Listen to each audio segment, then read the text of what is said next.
Ito yung munggo pag hindi pa nahinog. Ha? Ito guys, so. Ito yung kinukuha ko. Ito kasi masarap.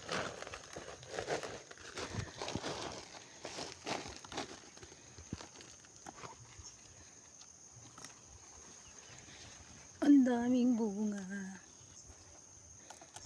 Ito ang maganda pag masipag magtanim. Madaming bunga.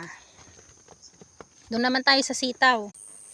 Pantayumat dito. Ayan, utong. Utong pag Ilocano.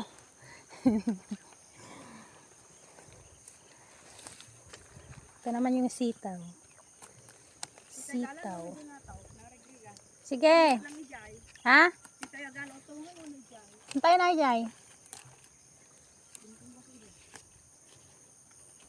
Pagsamahin na.